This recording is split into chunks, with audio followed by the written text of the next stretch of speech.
come from different families. Baruch Hashem, we all come with our beautiful minhagim. And nothing that's going to be studied tonight in any shape or form is going to contradict any person's personal minhagim. It's very important to keep the personal minhagim, and at the same note, it's important to know the din. It's important to know what is meikar adin and what's not meikar adin. And this is a halacha class, and if in any way, last week I think I made a comment, if I was disrespectful, I apologize to Rabbi Tauber, but obviously, you know, you have your own minhagim about the shalom, about the this or the that. The minig is a good minig, but you gotta know what's a minig and what's shit.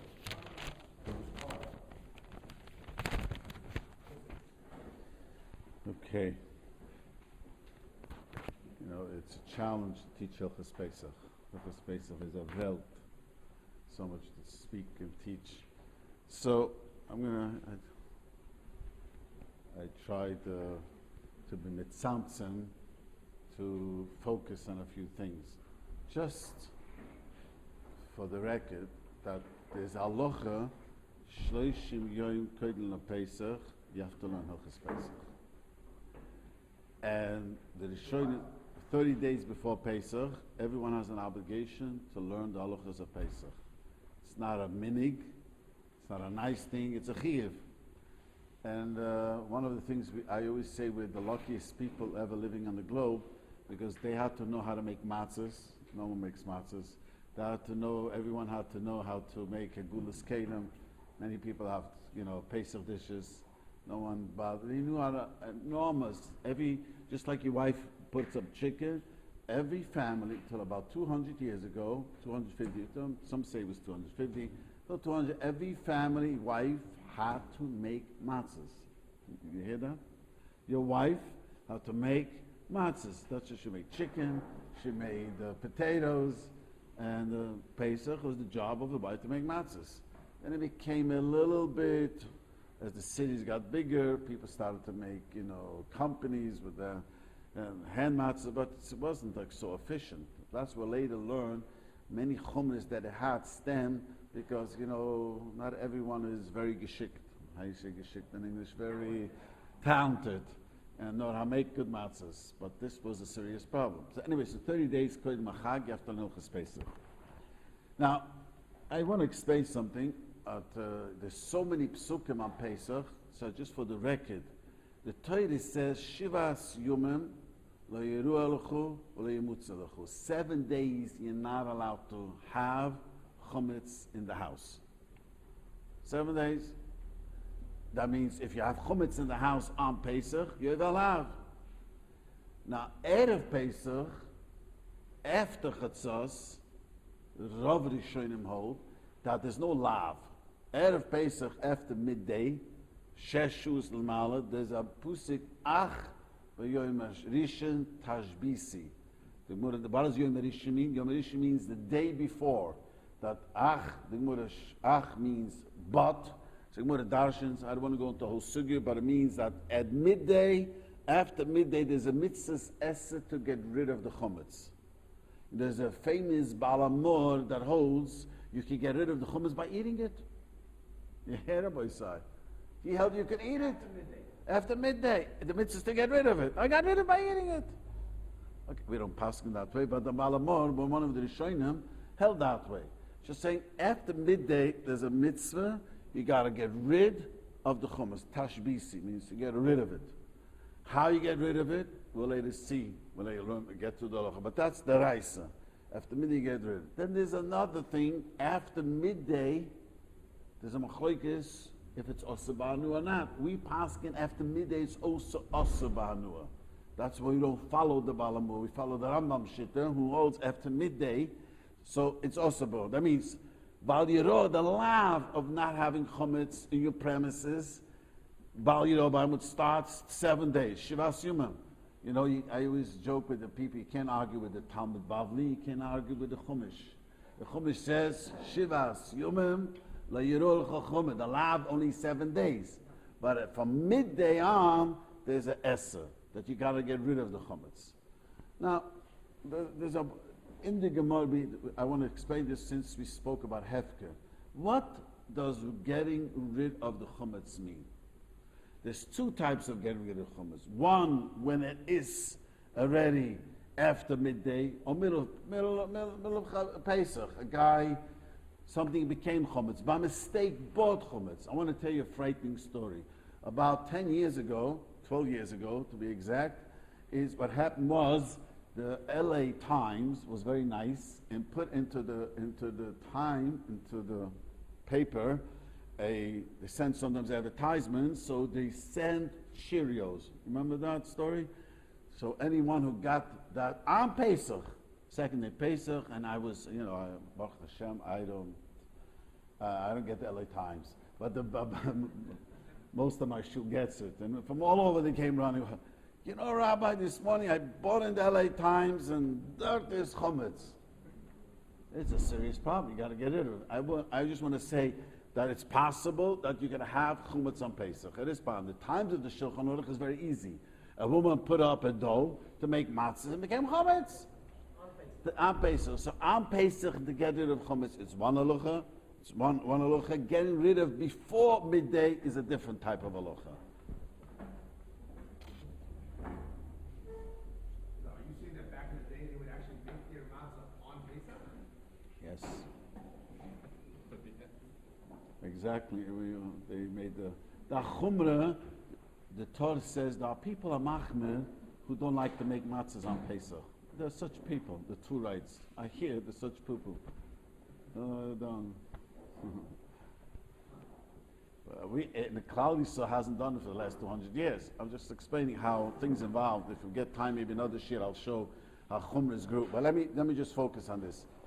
So again, there's a separate halacha how to get rid of chametz after midday and before midday. Let's talk about before. Before, what does the Torah want from us when he says don't have chametz in your house?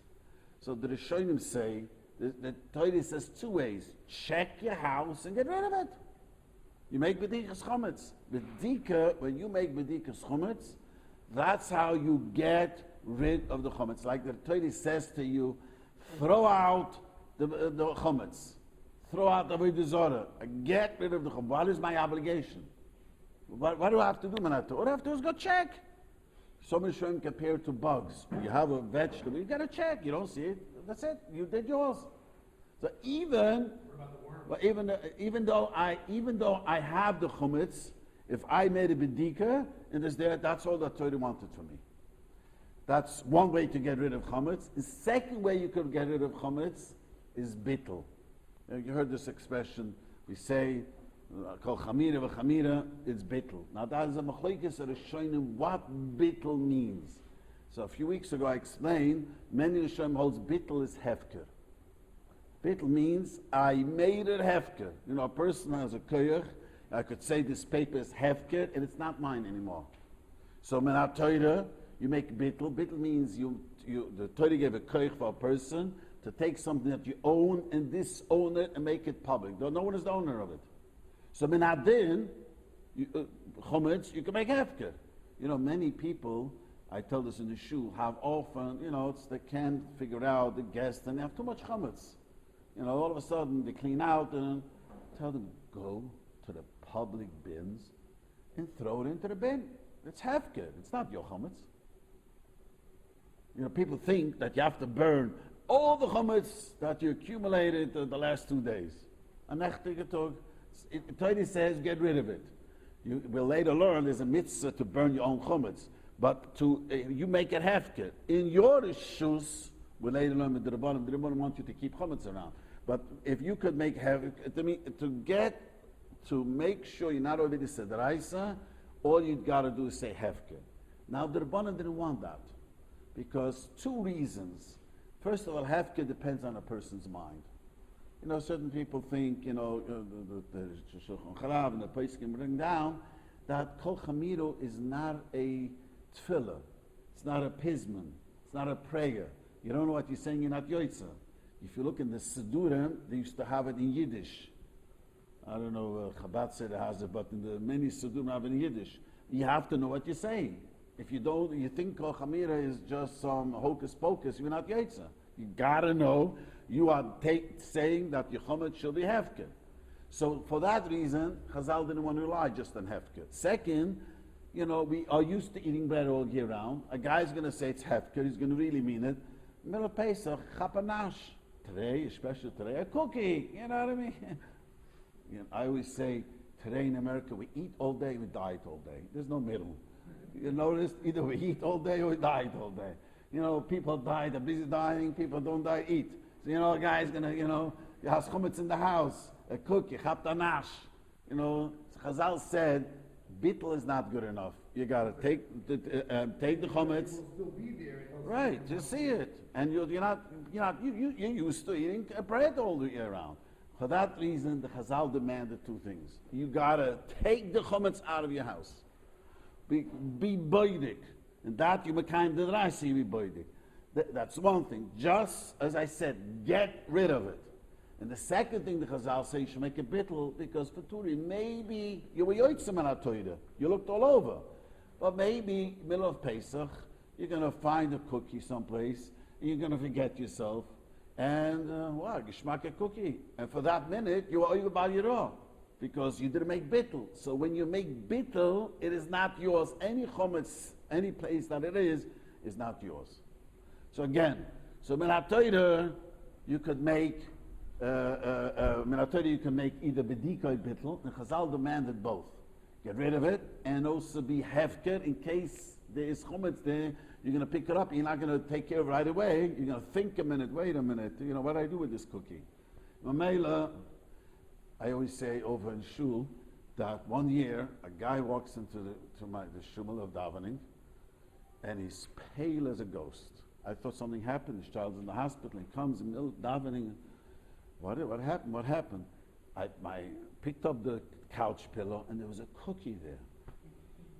I says, "Wow, Mika Amcha Yisrael." I mean, I thought, honestly, when he, on my shul, I sit facing the oilim, and he walked in, and he looked so frightened, like I would have thought, who knows? Yeah. I afterwards said, "Don't worry, come after Kriyas HaTorah, we'll talk about it. There's nothing you can do on Yom Tov anyway, because you made a bittul. That's exactly make a bittul." We went in history, the last few hundred years, we added a third thing. We sell the chumetz. We'll get to it hopefully later why we do sell the chumetz. But in our Torah, you need either bittul or bedika, and you both, with the Rabbi, you need both. And even by mistake, if any chumetz left, you're not over by the Rabbi. Let me just go back to bittul a second. So bittul is either mitam hefker, like I explained. Other Rishonim learn a big chiddush. Bittul works. The Torah gave you a koyach to, if you say in your mind that the chumetz is afre ba'alma, is dust, it becomes like dust. It's a very lumdish way that the Rambam learns, the Rishonim learn, that it's not hefker, that if in your mind you decided this is dust, then it's dust, it's not chumetz. There's another way, and then, everyone agrees that's how the Rambam learned. So huge machlok. The kitzah, it's another way of looking at it. I don't want to go into the great details how this works, but this is how bedika will help. Now, there's a very interesting Yerushalma. Yeah.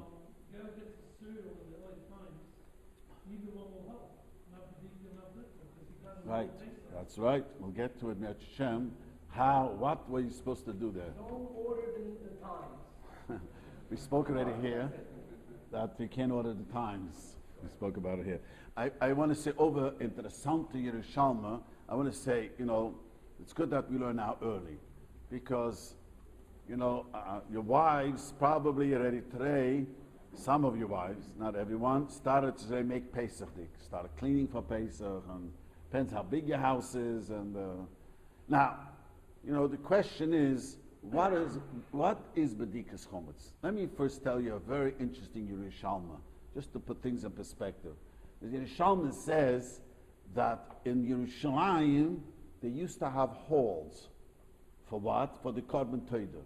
A Korban Toida, you know what a Korban Toida? Korban Toida is a person, every time he went on a plane, every time he went on an ocean, every time there was a near accident, he brought a Korban Toida. Korban Toida, according to the Pchaim Nua, was 60 pounds of flour. I once asked a chef, how many people do you need for 60 pounds of flour to be eaten? He says you need approximately 300 people. Maybe less of you need. So when a guy made a carbon toida, he needed a hall. That's a Yerushalma. You know, I have to bring a carbon toida. Yeah, a carbon toida is nechel. You pay attention to davening. That means he bought it in the morning, could only eat it chatzos. It's got to be eaten by midnight. Because in the morning, it's nicer. 60 pounds of flour has to be quickly taken care of and cooked and baked and eaten. So I imagine fancy invitation was sent out. I'm bringing a carbon toida. And, you know, that was the whole one. The Separna, I don't know if you know, there's a sefer called Separna ala Torah, says why Taka is a carbon toida that way. See, when it comes to kvetching, we all know how to do excellent. You know, we know how to kvetch geschmack. Comes to say thank you, we run to Hallmark to get a card. You ever notice that? You don't know how to say thank you, I love you, my wife. You get Hallmark someone told me it's $1 billion business. We don't know how to say thank you. The Separna didn't have Hallmark. But the Separna says you have to break a carbon toida, you have to have a whole crowd there, and you have to get up and say thank you. You have no choice. You know, thank you is not part of our system. We all know that. Kvetching,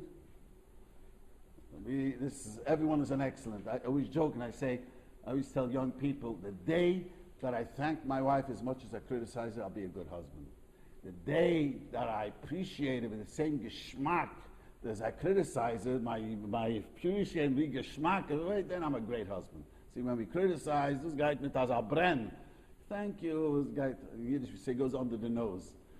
Kalman Taida, I just want to say, the Shama says, so it was a hall. There was a whole hall to bring a Kalman Taida. So they had to clean the hall every night.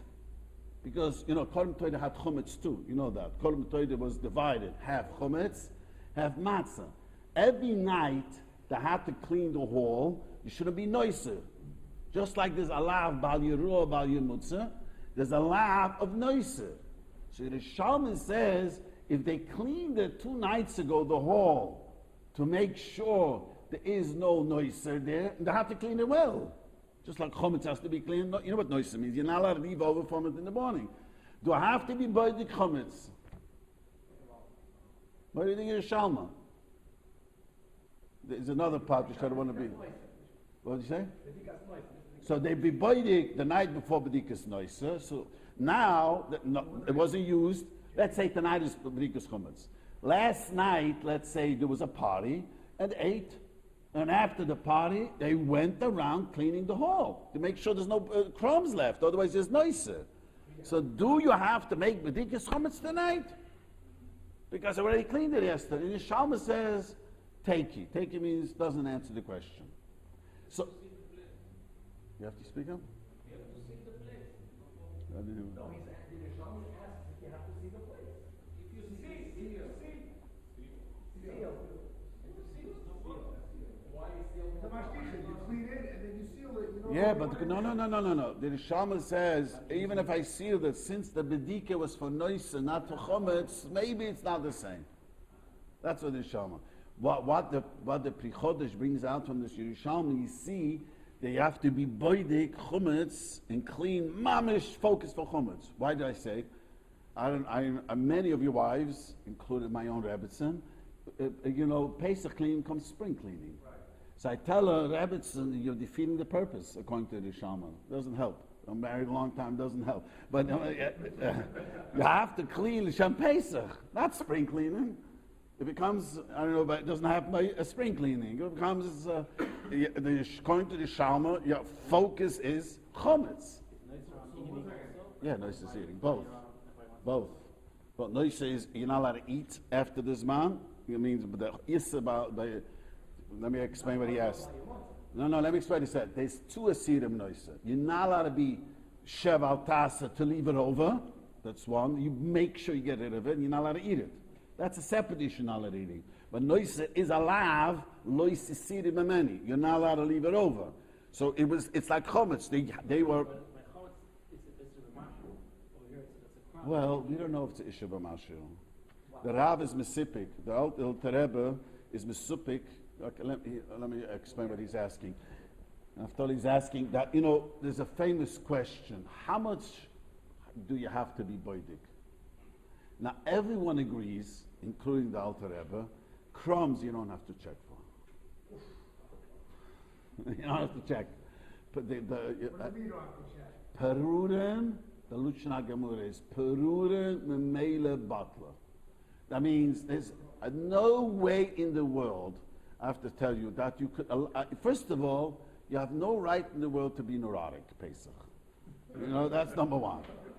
Yiddishkeit, I always tell people, Yiddishkeit was not made to drive you nuts. We drive ourselves nuts, not the, no.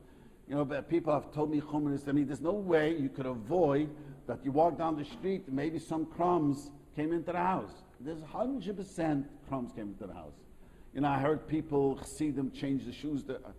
I promise you, chametz came into the house. There's nothing to talk about. Pridim is a mamele butler. That's not, mamele butler means it's not yours. You don't own the dust in your house. I don't want to go into cheshmish, but maybe I should. You're not the owner of the dust in your house. Let me tell you a cheshmish b'halacha. Just to explain it.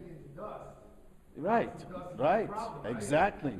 Let me just tell you, people have asked this lots of times. What do you mean I'm not the owner of the dust? Let me tell you a very interessant goose ashri in Choshen Mishpat. A guy went to the flea market and bought copper knobs. He thought it was copper knobs. He bought it from a guy. He comes and he sells it to a Yid, and the Yid sells him, pays him for copper knobs. How's it called? The flea market. You buy, you sell. He gets the copper knobs and he cleans it off. It turns out to be pure gold. Now the guy comes to him. I hear the knobs that I sold you was not copper. It was gold. Pay me. Does he have to pay him? No. Why not? We lived already before. You told us about I saw this. I said this. The Yid sold to another Yid. I bought this copper from the flea market from a guy, and I thought it's copper. I come to you, I sell it to you.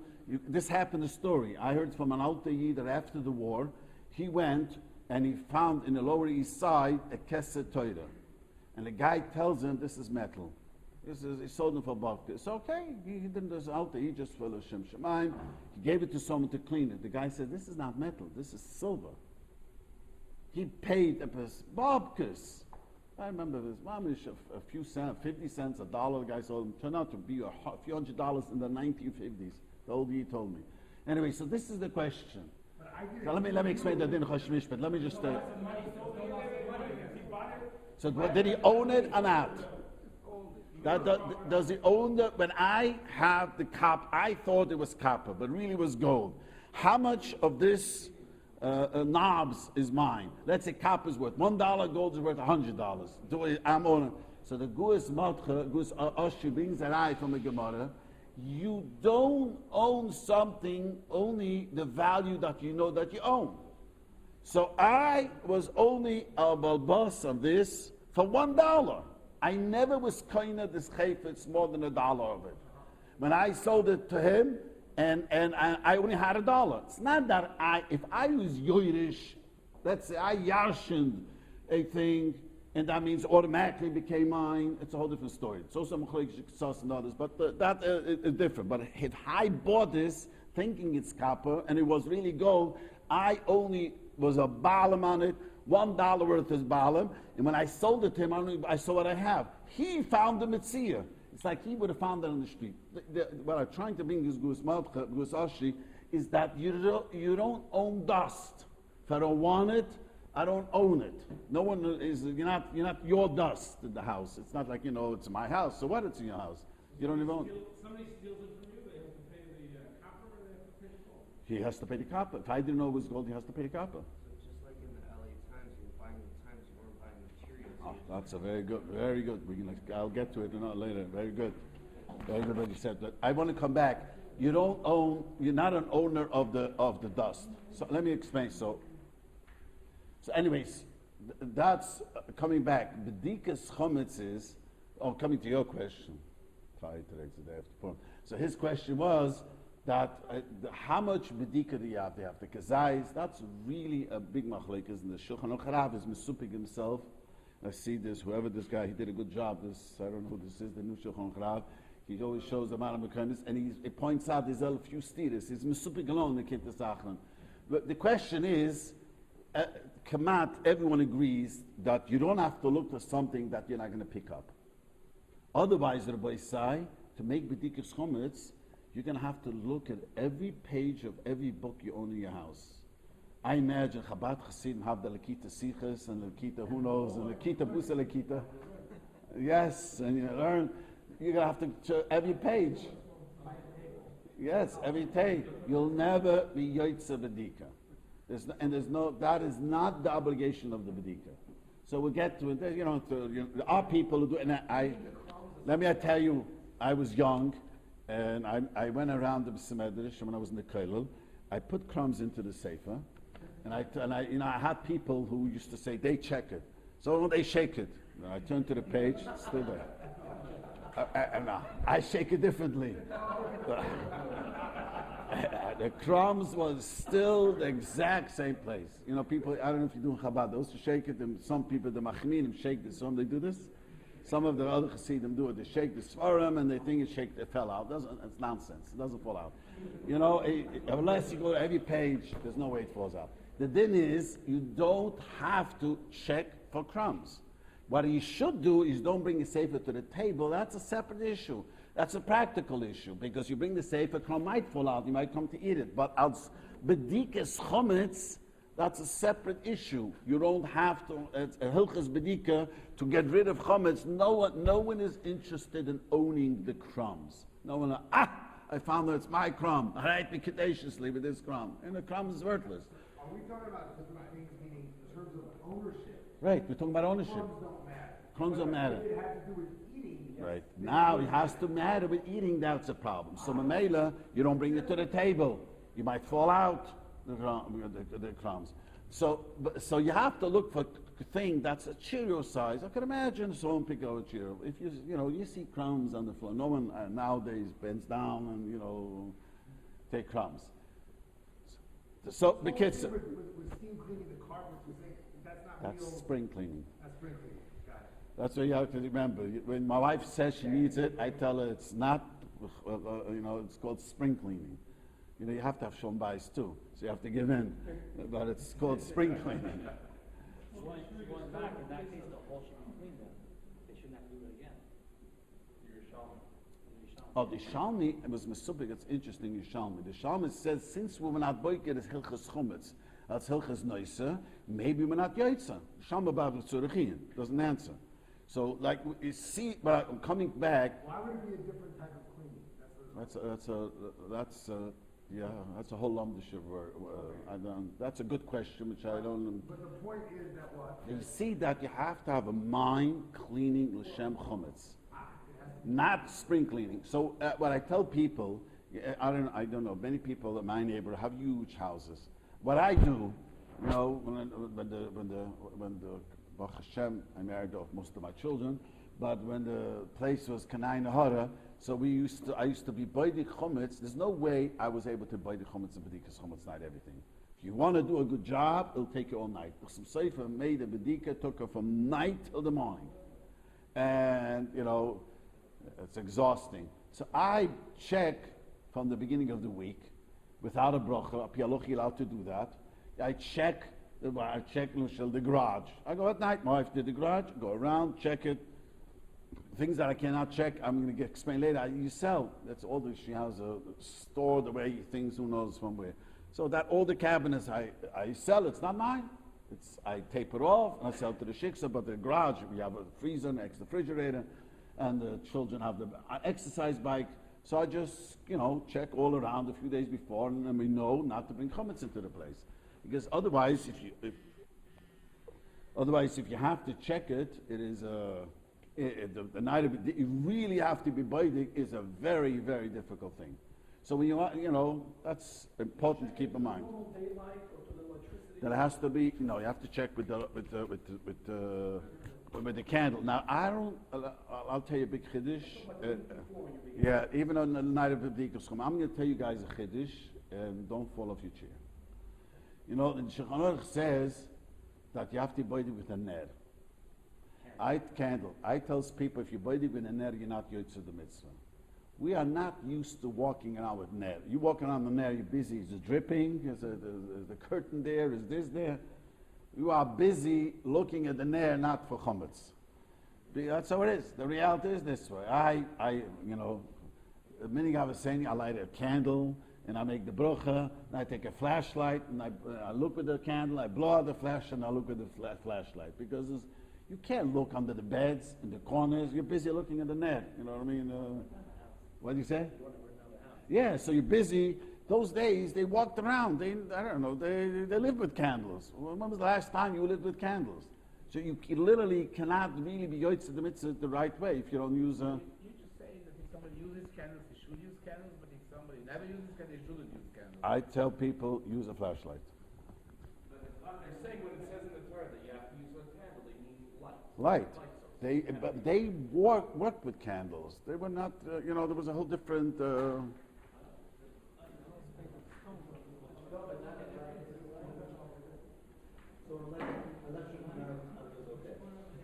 No, that's something else.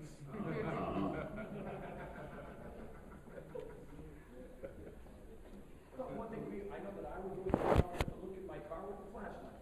Yeah, there's no way. You can't look under the bed. And if you have children, have toys, and many of you have young children, look in the toys, between the toys. I mean, you look with a candle, your wife is going to get all nervous. You're dripping wax now? What's with you? Come on.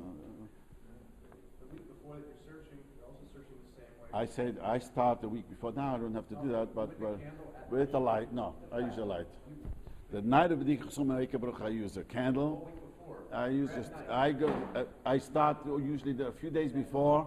I go, the garage is the main thing. It's very difficult to check. If I tell most people you have a garage to check, don't check the garage. If you don't have to use it, sell it. Well, many people have to use it. I have a freezer and a refrigerator.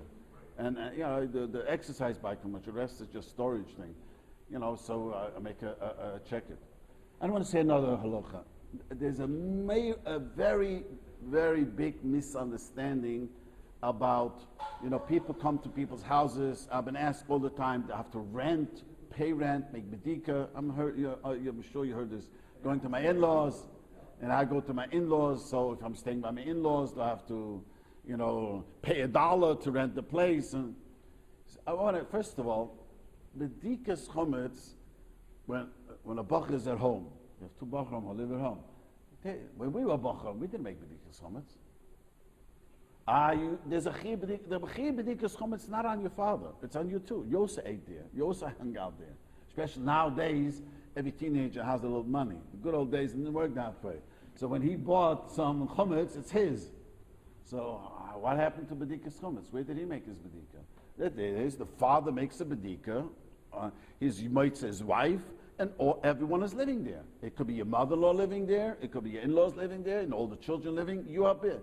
If you go yontif to your in-laws, so if you're going to be there before bedikas chometz nach, or labas, you're going to be before there. You move in there. You are yotzi with your father-in-law's bedika.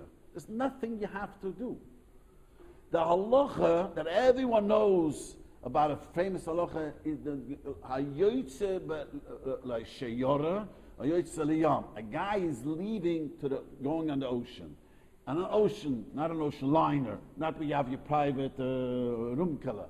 Those days you went on a boat, it was open, and you didn't have air conditioning and your private bathroom. We're talking about, so you didn't have a house. It comes ola basa, you didn't have a house. But if you are going to your in-laws, the only time I tell people, many people go to hotels in my shul.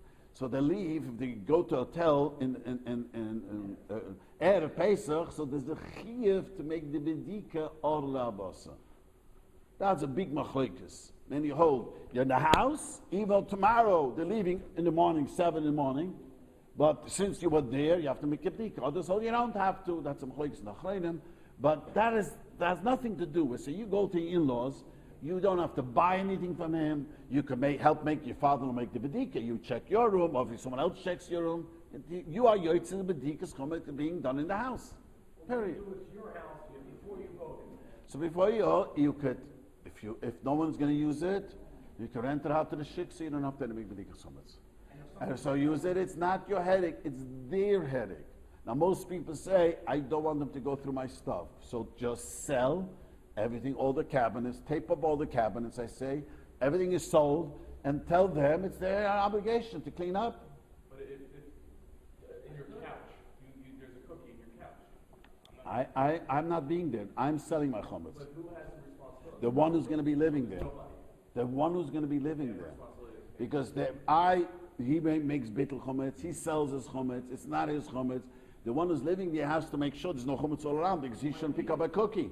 So if you pick up the pillow, maybe, you're sitting on a pillow, you put your hands in. I'm sure you have children. All of a sudden, you find gross oitzes there. You find pens and cookies. Anyone has children. So it's the one who lives there. The one who's Even though it's not theirs, it's a right. It's about your Not so sure by law, but he has to get rid of it. He shouldn't come to eat from it. You don't have to clean one room in your house. That's what I thought. I know. Many people are told, but that's a mistake. If you are going to in-laws, that's what you mean? Like, I'm going to my in-laws, so You have, the whole yard. so your father-in-law can make a bedika and you don't have to do nothing. Just like when your wife was at home, did she make a bedika? No. Your yoitze bedika, but your father-in-law's bedika. Just like when your wife was living at home, yoitze with she was yoitze bedika. If your father made a bedika, yoitze with your father's bedika. The halacha is that you have to make a bedika is only if you're not going to be in a dwelling or la bosa. You're going to be traveling on a boat. You're traveling on shiora. That's what we're talking about. So you don't make a check one room without bracha? If you are going to be or la bosa in someone else's house, and they're going to make a bedika in that room, you don't have to make a bracha. Either you make a bracha in that room that you're going to live, you want, it's up to you, or the balbas is going to make a bracha and be baitik.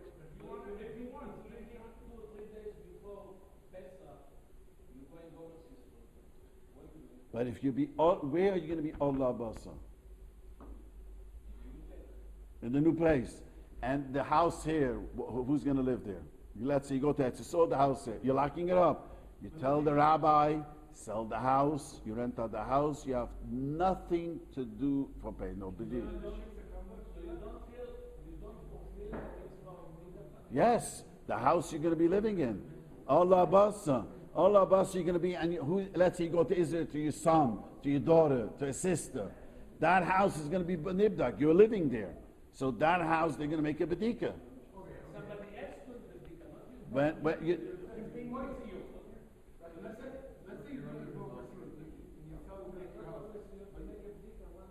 no? What happens if the housekeeper comes 2 hours a day to the house? You shouldn't let the housekeeper in. Shouldn't let the housekeeper in. That's a separate issue. I want to tell you something. That is, I don't know if I spoke about. I want to specific. You're never allowed to have the housekeeper in your house, even middle of the year, if no one's going to be there. It's a din Elchonon, and people here in LA, because Chazal said she's going to use your pot and she's going to use make basa b'cholov. That's a din Elchonon. You're never allowed to have the shiksa alone in the house. If you do, yeah, he's in. I want to say a quick story of this Yotzei V'Nechnas. One time, I get a phone call, and I'm sitting in the kollel, and I'm learning, and this lady's screaming and hysterical on the phone. I mean, this happened not long ago, about 2 years ago, and first I thought someone died, hysterical. What happened? The shiksa didn't have the school year finished. And the first day after school year, she's a teacher. She did errands. The second day, she came home early. She came instead of 12:45. She comes home. She came home something after 11. She comes in and the shiksa is cooking chazer. And she screams to me, Rabbi, I was Yotzei V'Nechnas. She says, remember you're Yotzei V'Nechnas? I leave in the morning. I go in the afternoon. I says, yeah, but the shiksa is caught on when your husband goes downtown and you teach in Torah Emes, well, Yotzei V'Nechnas. She knows 12:30, come home, whatever, set time, So I've had people have, today you can have very inexpensive camcorders. It's camcorders, it's called, yeah, webcam. And people have told me horrible things. I spoke about it, but I don't want to go off the topic. That's a separate issue. One second, just on this same topic. If someone's leaving town, right, they don't need to do the in their place. But if you're lending their house to me so that I can have my relatives stay there, then what is it, what? So their obligation is like this. They have to get rid of their chametz. So I tell them like this. You could rent out all the cabinets. That's not your problem. You can look around and you tell the guy, you're moving in. Let's say you leave this year, Allah Busa is going to be Sunday night, not Monday night. Sunday night. So you tell them, look, I'm leaving before Shabbos. You guys are moving in Motzei Shabbos. It's your chayiv and a chayis to make a b'dika. That says this in the Gemara. Okay. So it's you give. Let's say you're asking someone to use their apartment. Your brother-in-law is coming. It's his obligation to check the house for chametz. The one who leaves has no obligation. Now, if they're mid-year flying in the landing air of Pesach, or like I said, the people go to a hotel, they leave in the morning. That's it. We'll get hopefully next week. I'll explain the whole machlekes, just nachrein some seif and the other chrein what to do. But when you give over the property to someone, you have no obligation. It's clear as the day. But they have an obligation. They have an obligation.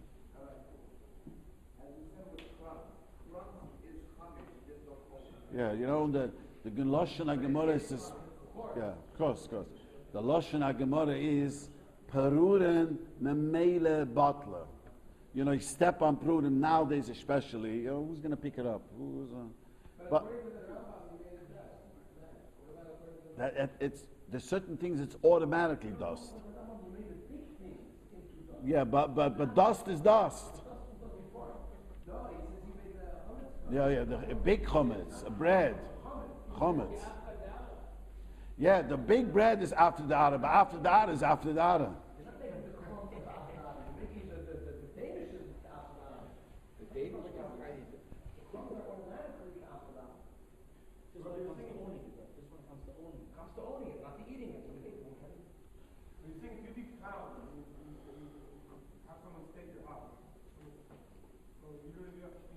You don't have to clean it. Just sell out the cabinets because you don't want they should go through your cabinets, your private things. Just sell that out, tape it down. You sell them down. Yeah, you can sell it and you tape it, and that's good enough. That's their problem.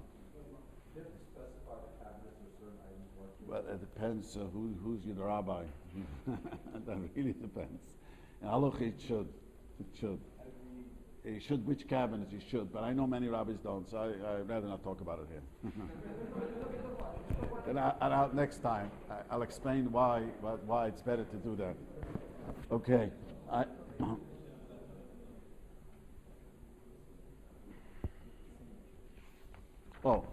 wanted to explain. So, you want to say something? No, I just want to know what's I'm going through the first few simanim, to Flamed Aleph, to Flamed Beis, to Flamed Gimel, to Flamed Dalet.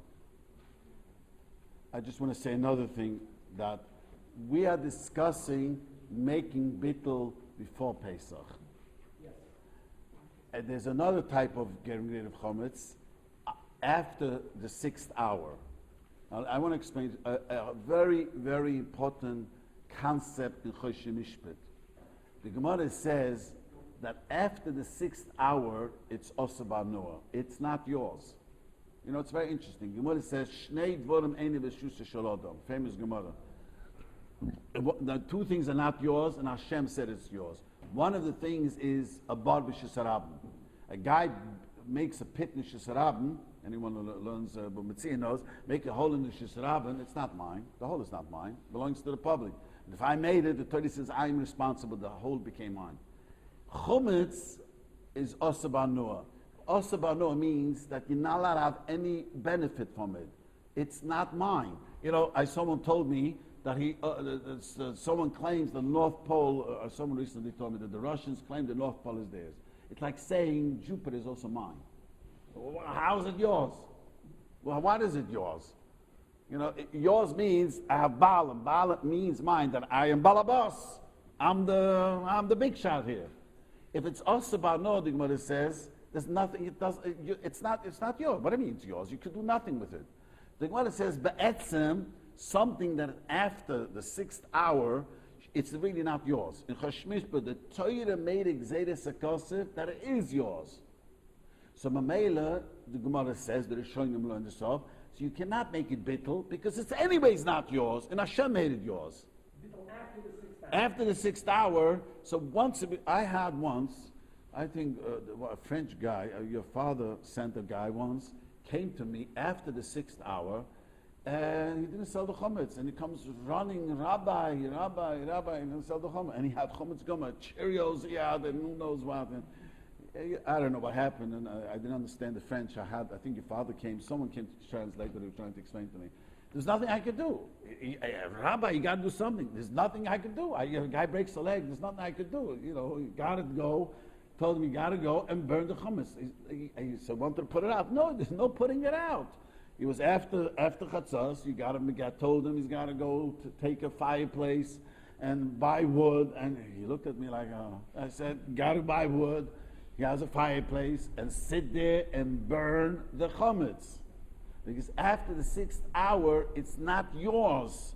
You can't even give it away. That's when the Torah says you have to mamish burn it. So you literally, flour, remember flour is very hard to burn. Flour doesn't burn well. Cheerios and these things burn well. Anyways, so after the 6th hour, you have to burn it. It's not yours to make bittul, it's not yours to sell. The big machlokes, but you did sell it, the guy did take it. That's after the 6th hour. Big machlokes or something. I don't want to go into this question, but I want to focus, make it easy. So after the 6th hour, it's Gzeres HaKosef that it's yours. So why did the Torah make it yours? The Torah made it yours that you got to get rid of it, you got to burn it. Because Tashbisi, the Torah obligated you. The Torah obligated you to burn it. The Torah says you should get rid of it. It's not, and you can't get rid of it only by the Gemara Dashnis Psukim, B'choikes Streifer. Mamaduma says you could Zoyi Peir L'Ruach, but you have to get. That's a separate. Very rarely people have this problem. Like the only time it was this guy forgot to sell the chametz, or a guy with the Cheerios with the LA Times. I'll speak about it a little later.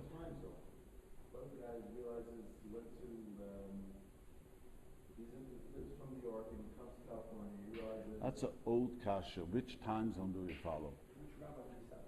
And the truth is that that's a big machlekes, and the best way you should be some machlekes. Most poskim don't know how to judge it. This question has been asked generations already. Pashtus, if it's not Pesach yet by me, it's not Pesach by me. Just because it's over there, for me it's not Pesach. But I tell people sell it early. I have a separate sale that I sell for people who go to Eretz Yisrael, because I sell it before. If someone goes to Eretz Yisrael, so I sell in the morning for the people who left to Eretz Yisrael, so by the time it's over their bedikas chametz in Eretz Yisrael, their houses were sold. But people go to Eretz Yisrael, so to be yoitz all the shittas, we sell the shiksa, the house, the chametz a day earlier. So with them, it's they're 10 hours ahead. It shouldn't be a problem. You understand? Only helps for the sale before, but then the sale back after Pesach. That's not a problem. If he's at Yisrael, it's not a problem. I'm selling his chametz here. It's going to be later. The other way around is a problem. The other way around is a problem. Right. The people sell it in New York and they come to LA. That's a problem. But even if the guy sells it back, if you don't want to be kind of Yeah, right. But that's a shtickle problem. The other way around. Yeah, but the rabbi buys it off. Matzah Pesach, everyone is desperate for a pizza. For a shtickle chametz. Wait, but if you do a clear gummer and you sell it completely to the Rav, then it doesn't make a difference when you sell it. Well, the Rav doesn't buy it. The Rav is a shliach for you. No, I'm saying some people might Yes, that's some of the bottom do this. A guy who goes, I have done it to someone. All of a sudden, I get a phone call from a guy in Eretz Yisrael, and he minded himself. He didn't sell the chametz, and he's there in the apartment he left over. Says, why don't you just sell it to me? I'm the owner of your chametz. It's not yours anymore. That's another eitzah, but usually the shtar machir chametz doesn't say that. Maybe next week I'll bring in the shtar and we'll go over the halacha how it works. But it doesn't work that way. I think that would actually be negative. shliach. No. No, I'm saying, did everyone actually sell to their own? Maybe, but yeah, but even the Chabad shtar mechira is a shliach. Yeah. One second, but getting back to Lainey's original question, if you did not sell it, and you wake up middle of Pesach and you're not in Los Angeles, You're in trouble. right? You're in trouble. You're saying technically you have to go burn it, but you're not there to burn it. You hire a shliach. You better find, you get someone to go and burn your chametz. Yes. Even if it's after the 6 hours. But once after 6 hours, guy reminds us he didn't sell the chametz. He's got to make shliach. The guy called him so. Yeah, he called me and said it was not after the 6 hour, even over there. He was like, yeah. Saz was here, it was Ola Abus over there, it was the night before Pesach, and you're buying Shlein, I forgot to sell my. He had to have a house, not an apartment. He's one of the wealthy people. He didn't touch the house, he forgot all about it to sell the chametz. Well, first of all, who's going to sell it there? You sell about the house here, and where's the key? Yeah, well, hopefully I'll explain next week. You just can't sell a house and tell the shiksa, you're not coming in. Then we'll explain that is a chuchat lula. That it has to be accessible. One of the reasons it has to be made in an oifen that she really would want to go, she could go. Rabbi Heinemann in Baltimore tells the Shiksa Pesach, I want you to choose a house and go into the house that's sold. I want people to know you went and sit down and stare at the ceiling, do what you want. It's your apartment. But for sure, he goes from the house. Besides, the reason for this is we're going to explain hopefully next week. I won't go into it because it has to be theoretical. The shiksa or whoever buys the chametz should be able to go there. That's why Rabbi explained last week that it's if the guy knows there's no way you're going to let me take the chametz. There's no way you're going to let me into the house. Then it's not a sale. But if Rabbi explained, let me explain this again. I'll get to a great line. I explained that one of the questions, the Lomda Torah, a puzzle. How does Mechira help? How do you mean I sell? So I explained the first sale of chametz, the concept of sale didn't so much of chametz. Let me explain history. Chametz was sold only for storekeepers. People don't know this. People had a store, they had flour, you couldn't get rid of it. The Moinam didn't sell it. The Moinam means the population, how you say in English, the population, people didn't sell it. What did they do? They cleaned the house of chametz. Couldn't get rid of it. The storekeepers couldn't get rid of it. They sold it. Then the minig became a Klal Yisrael over 250 years ago. That everyone sells it. Even I have chametz, I don't have chametz, another protection.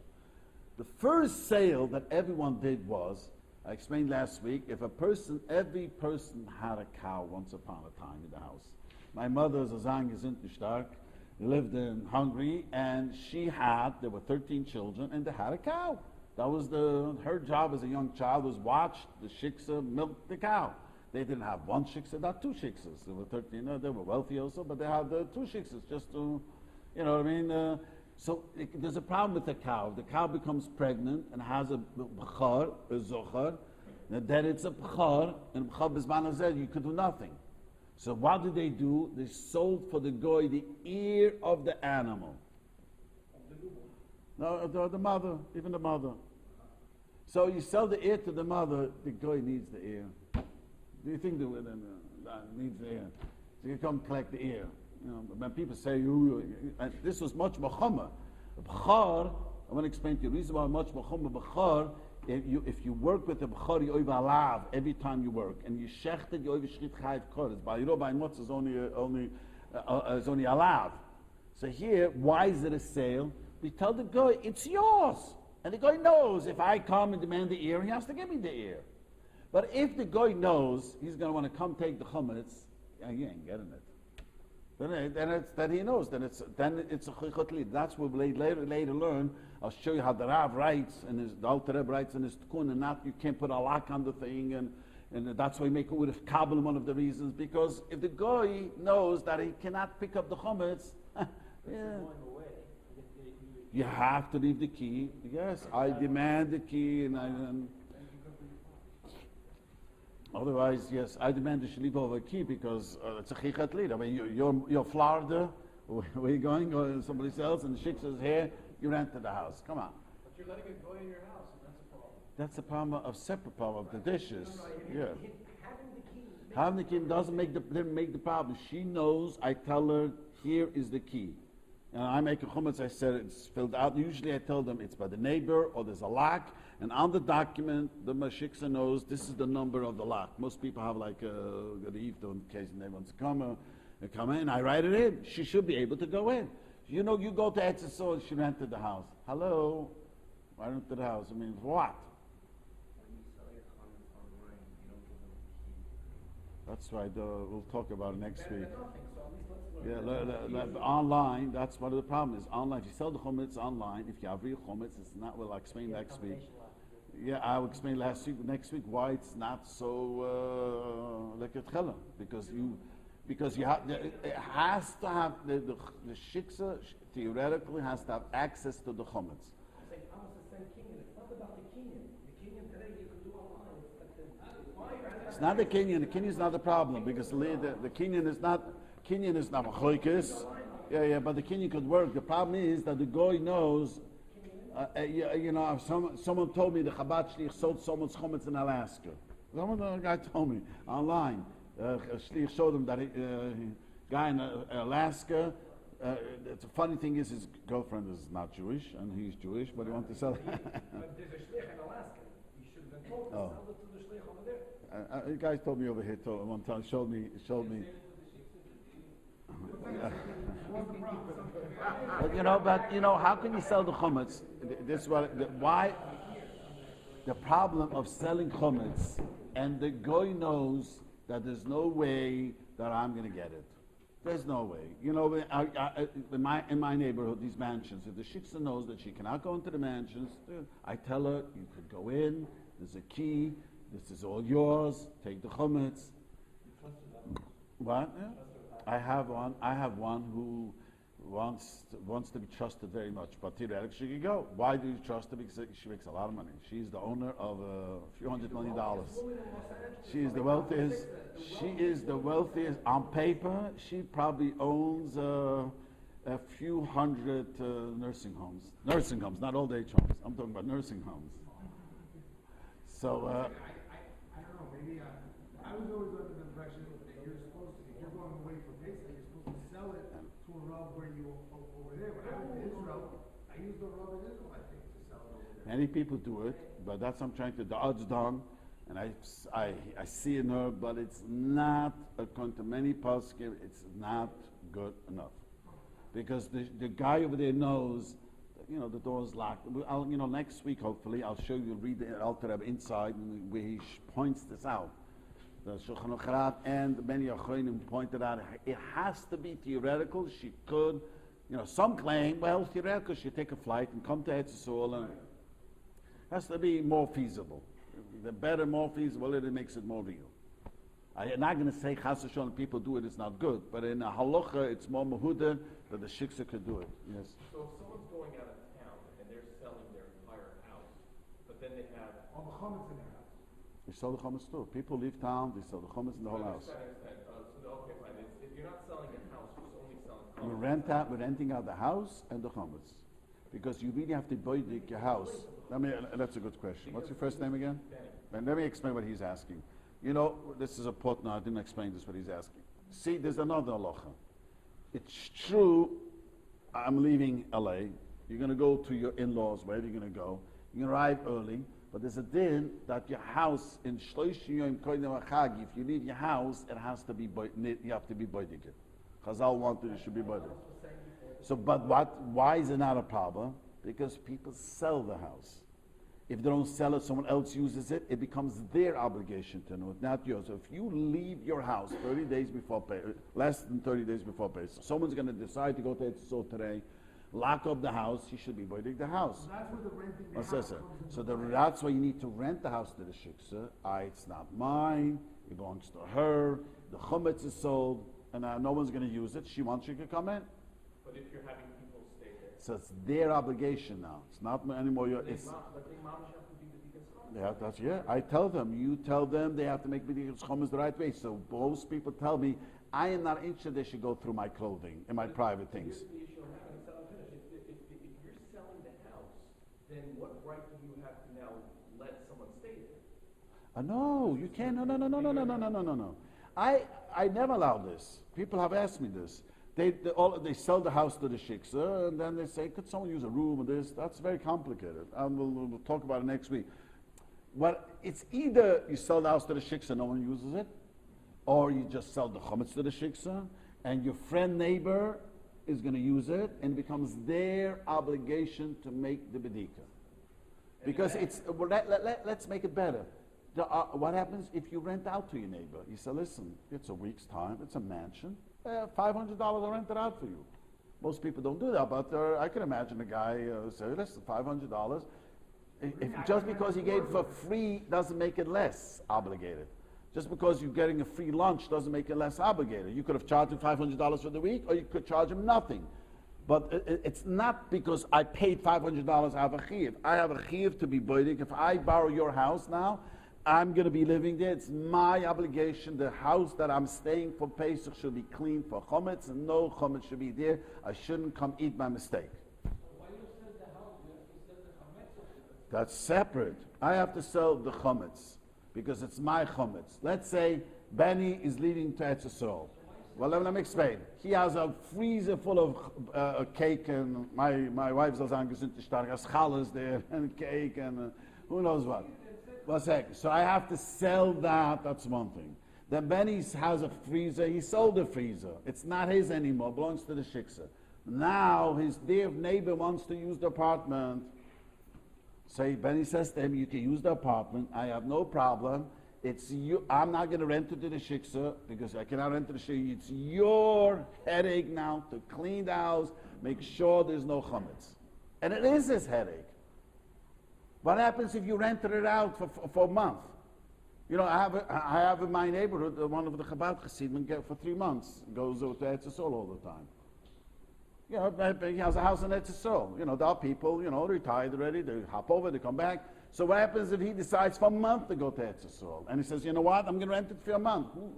It's the one who's living his obligation. So he has to sell his chametz. Take the chametz, pack it into the fridge and freeze in the garage, tape it. It belongs not anymore to him. It belongs to the shiksa. Now, the house has to be clean, but since his neighbor's moving in is using it, it becomes his obligation to make sure there's no chametz there. Am I clear? Before you travel with another brother. So the Tauber was saying, just to clarify, if you rent your house out to the goy, then you don't even have to make a big car. So if you rent the house to the brother, you have another problem. Maybe the kelly you have to go there again. Yeah, if he comes in, yes, if he comes in, if the shiksa comes in, but it's most 90% if he doesn't come in. If she's going to come in, well, I always tell her if he come in, just let us know. That's it, I tell her.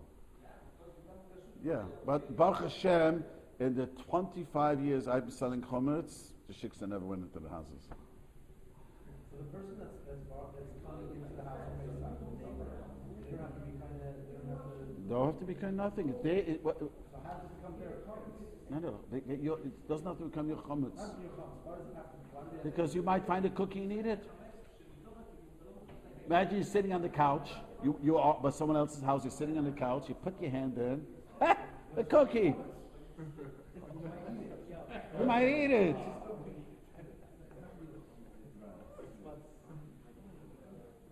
You forget yourself, you know. So there are two different issues. One is Right. a siyag for not eating, and the other is only. But I want to add to it, you know, Hilchos Pesach is so complicated. There are many poskim on hold. That's built on a shach and cheshemishpet. If I borrow a house, am I koina the chafetzim there? You know, it's separate. Some hold that the chametz could become yours if you borrow the house. Unless you said clearly, I'm renting the house, I'm using, I don't want to be koina chametz. Let me explain why this is negeya. You know, first time I thought about many years ago, many people own many apartments. Let me tell you a cute story. A young man, I remember newlywed, started to work managing. This is quite in my neighborhood. The young people manage. How's it called? Partner. How's it called? Partner managing. Property managing. So he was very young, and he comes into an apartment, and he always looks around. You know, maybe he always looks for mitzias. There's a flower pot there, and he kicks it. It doesn't budge. Doesn't know why it doesn't budge. And he looks into the flower pot. There were a few vials of cocaine and $35,000 in cash. That means he counted. Yes.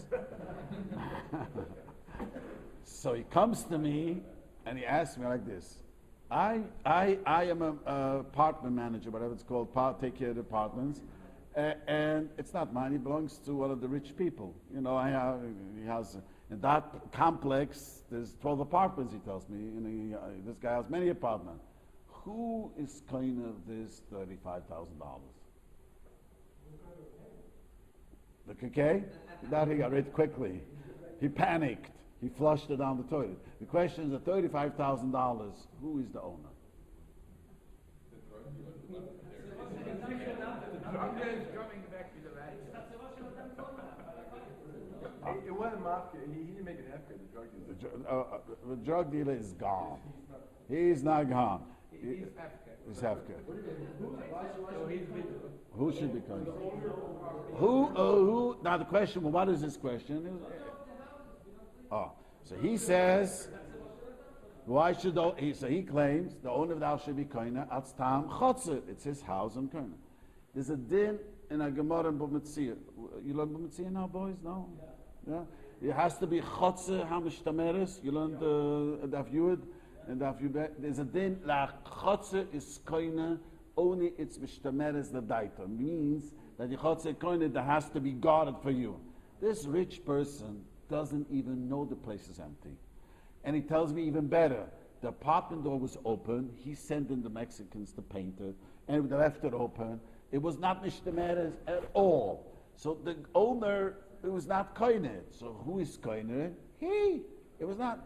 He told me like this, Rabbi, if I tell my boss about this, I am fired if I don't give him the $35,000, he tells me. It's not like, Chutzi is going to say Chutzi. I have dealt with him. Either you give me he says the owner's going to tell, either you give me $35,000 or you're fired. So the question quickly is, The owner of the money is the owner of the money. Why did he give the who? ownership of the money? Who? The guy who ran away? Is it guy? because the apartment was empty and paid. Uh, The apartment was empty and Can I be off record a minute?